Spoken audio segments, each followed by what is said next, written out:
Welcome to G research YouTube channel.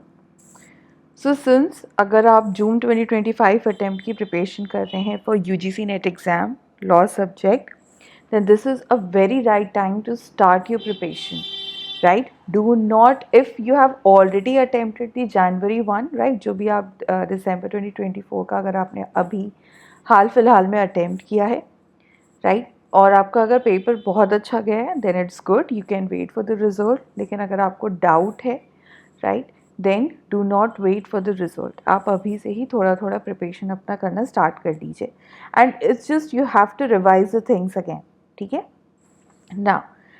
In this video I talk about doctrines. देखिए doctrines काफ़ी important aspect होता है law के लिए, राइट। डॉक्ट्रिन्स ऐसा पार्ट होता है लॉ का जो कि आपके राइट्स को शेप करता है कि like how they can be protected और how they can be enforced. So ये काफ़ी इंपॉर्टेंट एस्पेक्ट होता है, राइट। एंड अगर यूजीसी नेट एग्ज़ाम की बात करें तो येस डॉक्ट्रिन्स पूछे जाते हैं आपके, राइट। कंपनी लॉ के भी डॉक्ट्रिन्स फ्रिक्वेंटली पूछे जा रहे हैं। So that's why in this video I have tried to compile most of the most important doctrines under this video. So the first one is doctrine of separate legal personality.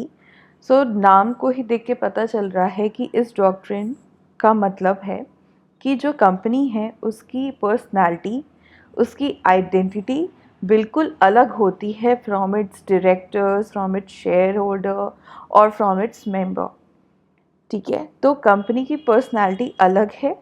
It can enter contract in its own name, right?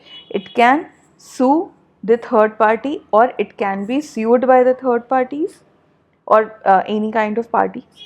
Apart from that, it can enter into a contract in its own name or it can hold a property in its own name, right? तो ये सारे important features हैं आपके company के। So doctrine of separate legal personality is a very important, it is I must say कि ये foundational doctrine होता है कंपनी लॉ का, कि कंपनी की जो आइडेंटिटी होती है वो अलग होती है उसके शेयर होल्डर से, उसके डायरेक्टर से, राइट। इसमें एक लैंडमार्क जजमेंट आपका आता है that is salmon versus salmon. यही केस था जिसमें कि ये वाला डॉक्ट्रिन जो है आपका सेपरेट लीगल पर्सनालिटी वाला डॉक्ट्रिन लेट डाउन किया गया था, राइट। तो salmon basically he was a small business owner. उसके बाद वो अपने छोटे से बिज़नेस को कंपनी में कन्वर्ट कर लेता है और अपने ही फैमिली वालों को उसमें शेयर होल्डर्स बना लेता है। कुछ टाइम तक तो कंपनी काफ़ी अच्छे से काम कर रही होती है, लेकिन कुछ टाइम के बाद डेट्स हो जाते हैं, लॉस होने लगता है कंपनी को। तो जब लिक्विडेशन की बारी आती है, जब बंद करने की बात आती है कंपनी की, तो लाइक कुछ एसेट्स रहते हैं। जैसे लास्ट में जब कंपनी का वाइंडिंग अप होता है तो कुछ एसेट्स को हम लोग सेट ऑफ, कुछ लाइबिलिटीज़ को सेट ऑफ करते हैं फ्रॉम दी एसेट्स। तो हुआ क्या था कि जो सालमन था ही was a secured creditor and he was a major shareholder as well. So जो बाकी क्रेडिटर्स थे which were apparently the unsecured creditors, so they were saying कि आप अपने, सिंस ये आप ही की कंपनी है तो आप हमें पर्सनली पे करो जितना भी हमारा पैसा फंसा है आपकी कंपनी में। So when the matter went before the court, court has said कि नहीं, the company has got a separate personality. It doesn't matter कि Salman is a major shareholder or this company belongs to Salman, but still Salman personality, I mean the company's personality is different from Salman. तो ये principal आपका let down हुआ था इस case में। Next आता है आपका doctrine of lifting the corporate veil, right. आप नाम से भी समझ गए होंगे। यू कैन से कि ये जो आपका डॉक्ट्रिन है it stands as an exception to the doctrine of separate legal personality, all right. तो इसमें होता क्या है कि अगर मान लीजिए कि डायरेक्टर या शेयर होल्डर है या कोई भी मेंबर है कंपनी का, अगर वो फ्रॉड कर रहा है या कुछ गलत काम कर रहा है, तो in that case the company is going to snatch the main person, the main accused person, right, rather than punishing the company as a whole. So इसी को ही लिफ्टिंग द कॉर्पोरेट वेल बोलते हैं। मतलब यहाँ पे आप कॉर्पोरेट की identity जो है, सेपरेट आइडेंटिटी को आप उसको हटा देते हो, लिफ्ट कर देते हो, and then you make liable the true culprit, right, and that could be the director, shareholder और any person who has committed the fraud. इसमें कुछ लैंडमार्क केसेस भी हैं, जैसे कि गिलफोर्ड मोटर कंपनी लिमिटेड है। सो इसमें क्या हुआ था, मैं शॉर्ट में आपको बता देती हूँ कि एक एम्प्लॉय था and he was basically top level management का बंदा था, right, he was the officer, and while taking exit from the company he has made a contract with the Guilford company कि वो आगे चल के इस कंपनी के साथ compete नहीं करेगा।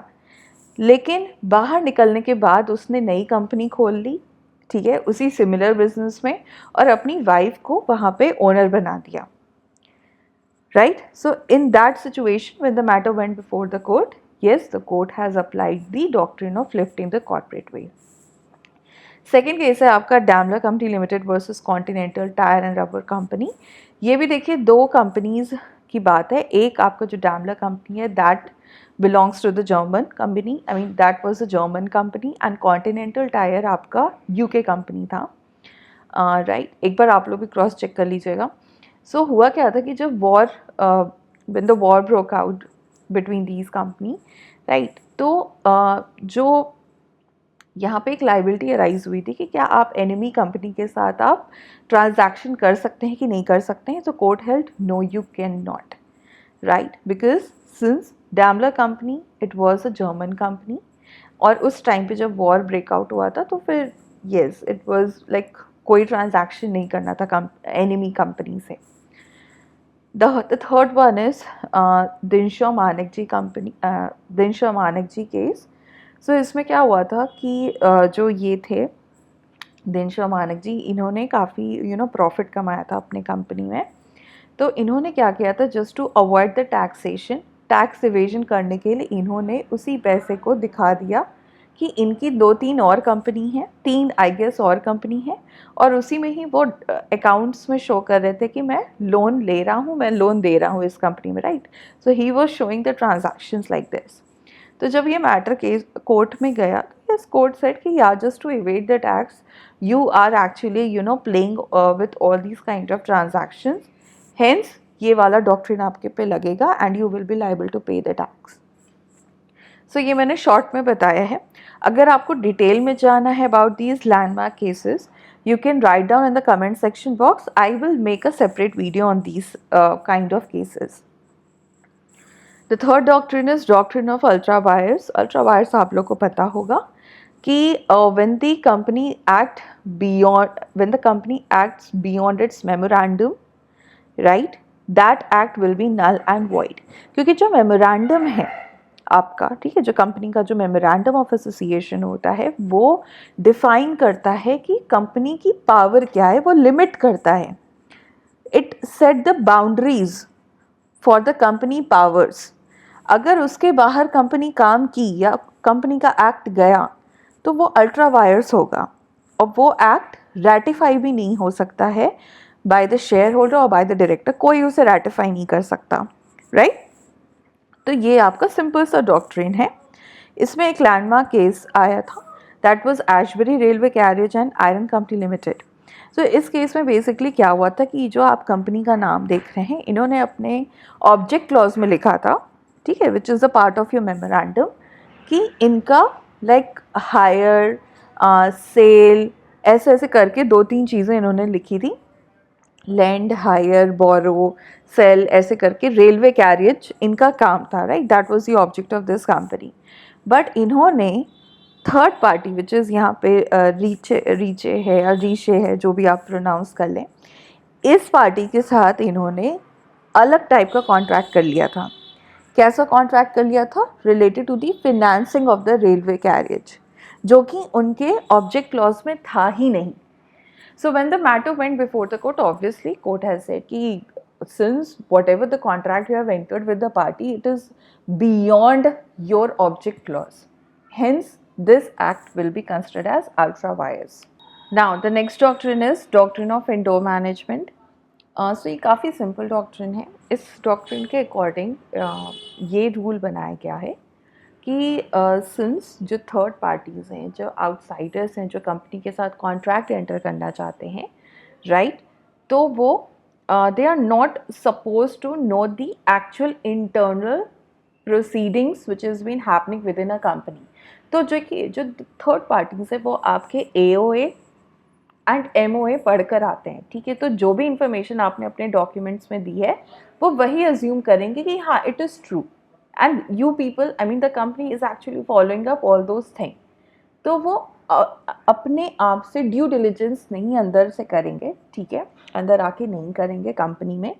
सो ये जो आपका डॉक्ट्रिन है basically it is made for the protection of outsiders. अब एक्चुअल में क्या चल रहा है अंदर, obviously they are not suppose to know that. वो पब्लिक डॉक्यूमेंट्स पढ़कर आ रहे हैं, ठीक है, राइट। तो it's their duty, that's it, वहीं तक ड्यूटी है उनकी, नॉट बियॉन्ड दैट। नाउ इसमें एक लैंडमार्क केस आया था कि royal British bank versus Turquand. So basically हुआ क्या था कि जब कंपनी एंटर कर रही थी राइट टर्कवांड के साथ कॉन्ट्रैक्ट एंटर कर रही थी, सो according to the MOA and AOA, the company was supposed to pass some kind of a resolution while entering into a contract, but actual में company ने ऐसा कोई resolution pass ही नहीं किया था before entering into a contract, or something like this was happened. So इसमें कौन liable होगा, क्या थर्ड कंपनी जो थर्ड पार्टी है वो liable होगी या कंपनी वो liable होगी? So obviously that is a company.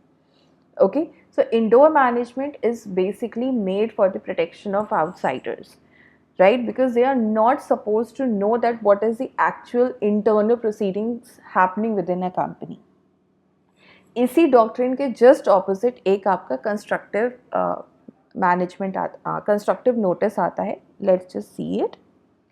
So before proceeding to that doctrine, see जो हम लोग का UGC नेट लॉ कोर्स है for June attempt, it is going to be started from this Monday onwards, right. So अगर आप interested हैं आप बिल्कुल ugc.jurissearch.com पे जाके विजिट कर सकते हैं, या मैंने डिस्क्रिप्शन बॉक्स में एक व्हाट्सएप नंबर दिया है, आप उस पर भी कॉल कर सकते हैं and enquire about this course.